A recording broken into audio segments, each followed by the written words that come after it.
Hey guys, welcome back to the channel and another superhero video. Today I'm bringing you guys a breakdown of things you may have missed or just didn't understand from the recent Black Panther trailer. Now, first and foremost, this trailer pretty much came out of nowhere, as in there really wasn't any warning that they were actually going to be dropping this over the weekend, but I did, however, make a quick video about a week or so back that described some of the footage that was shown to a select audience, including a couple scenes in this trailer and a couple scenes that are still yet to be actually seen by the public. But first things first, if you haven't seen the trailer, go watch that and then come right back to this video because I don't want to ruin the magic for anyone. Alrighty, so if you're still here, I'm going to go ahead and assume that you already watched the trailer, so let's go ahead and get started with the breaking down.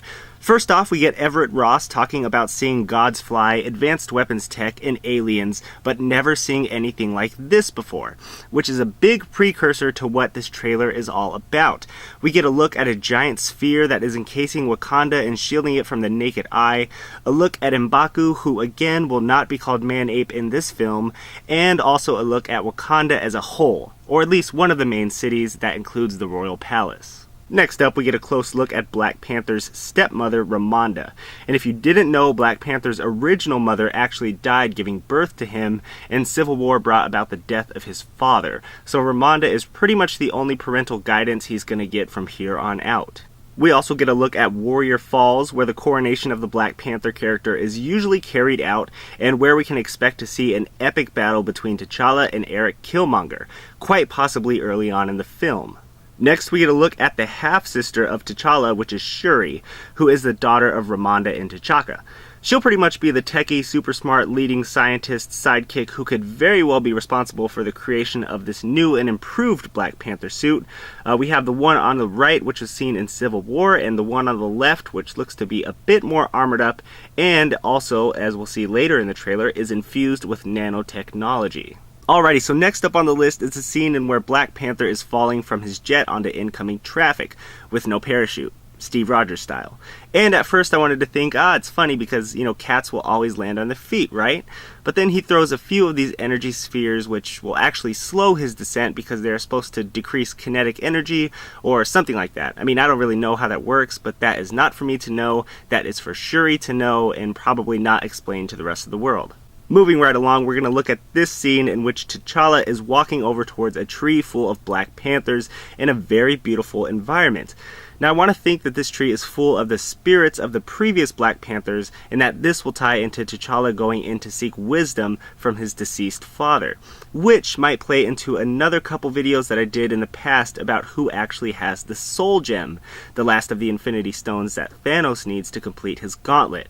It's widely believed that the gem is either with Hela or Heimdall as of this moment, but could this scene lead to a teaser that will be seeing the stone in Black Panther in order to communicate with the souls of former kings? It's either that or Panther God. Not sure how Marvel's going to do that, but it's safe to say that we should be figuring out where the Soul Gem is and who has it before the release of Infinity War in April. Alrighty, so next we have Shuri driving a souped-up car, possibly infused with vibranium, and Black Panther activating his new nanosuit. So, as opposed to hitting up the nearest phone booth to change outfits, it looks like this suit will actually encase his body so long as he's wearing bits and pieces of whatever is needed to actually activate it.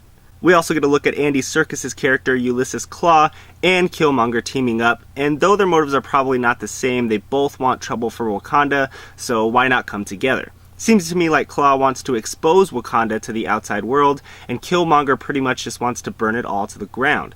All while T'Challa is trying to keep the peace and keep Wakanda hidden from the outside world as to keep everyone safe.